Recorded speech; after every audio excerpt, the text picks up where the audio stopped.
All right, so we've made a lot of progress on the bus this weekend. It's been a good time. We managed to make a mess, which is always fun.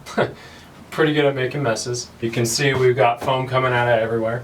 I just want to give you an update on where we're at and what we're going to be doing. So what we managed to get done is the majority of the runners, which are these wood 1x3 slats that we've screwed down to the frame of the bus. So we have those running lengthwise down the bus, and they're spaced about 15 inches apart, so close to 16 inches on center, which would be your typical stud.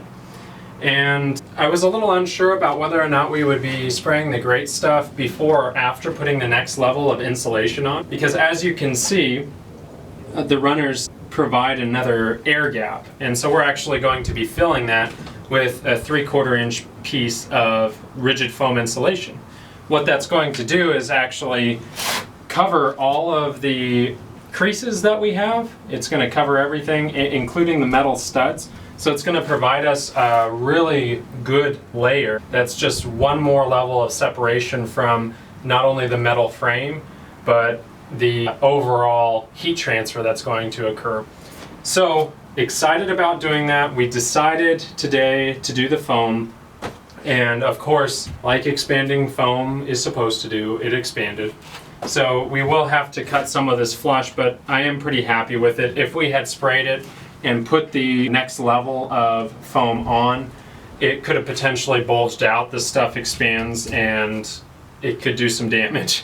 So, either way, I think we would have been splitting hairs. So we made our mess, happy with the way we made it.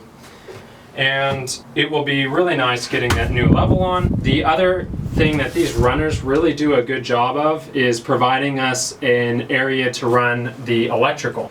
We have the conduit coming out of the floor that connects the driver's side of the bus to the passenger side of the bus. This was done when we were putting the floor in.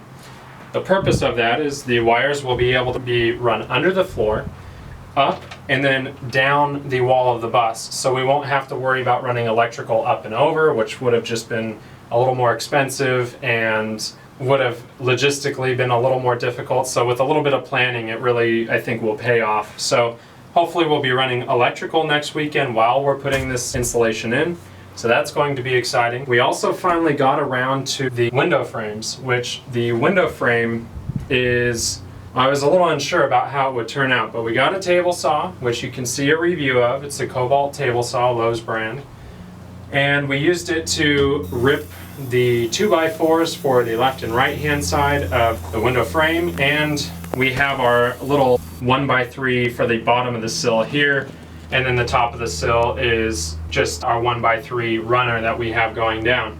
So what's going to happen is when we put our plywood on, we will effectively put it over the front of this window frame. So the plywood will go from the bottom to the top and be a cutout around here, so you won't actually see any of these faces. The wall of the bus, which a lot of you probably know, is actually a little bit bowed out, so the level of the wall is really level from the bottom stud to the top stud, and there's a little bit of a bow in the middle, and we're going to have to take that into consideration when we're picking the thickness of our plywood and how we hang it, whether or not we're going to add a spacer in there. I'm leaning towards getting a slightly thinner plywood that allows a little bit of flexion, because it's not enough for you to visually notice, and I don't think it's worth the added effort of putting that spacer in. And technically, if we keep the spacer out, we get that much more room inside the bus, so gotta squeak out all you can when you're living in a bus. And so that is really nice. We still have to take a piece of wood, rip down some small slats of wood to cover the 1 1/4 inch tubing that's forming the window frame. And then, as you can see by the representative window clamp that we have in here, we will put in our clamp ring, and that will be what holds the window in. So this is what the window will essentially look like once we cut this puppy out and put a window in. So excited about the way it looks, excited about how it turned out.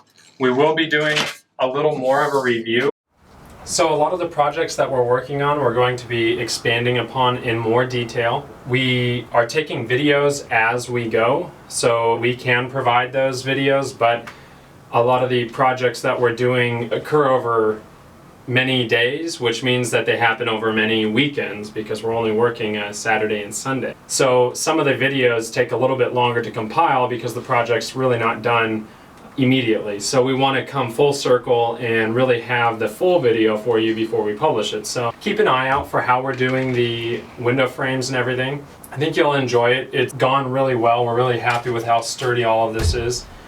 And what we have coming up is a couple weekends that are going to be pretty exciting. I'm going to be taking some time off work for the first time in a long time. In order to get some more progress done with the bus, we have to actually move out of our house, which adds a little more interest in our personal lives, maybe not to you, but it makes things a little more difficult. And hopefully next weekend we will be getting a lot done. We're looking at welding the back cap in place, getting that back cap finished, so we'll be buying the sheet metal for that. Potentially doing the front cap as well. We'll see if we manage to get to that. And with any luck, we'll run some electrical and put up the plywood interior on the walls after finishing the insulation. It's going to be exciting stuff, so look out for some videos to come your way because we will do our best to slow down our effort in order to capture a short video about what we're doing, how we're doing it, so that you can enjoy that and see what we did wrong or maybe what we did right, depending on how you look at it. Keep an eye out. The weekend after that, of course, is Labor Day, so we'll have a 3-day weekend then as well. So really hoping to make a lot of progress in the next couple weeks, and we'll bring that to you, so stay tuned.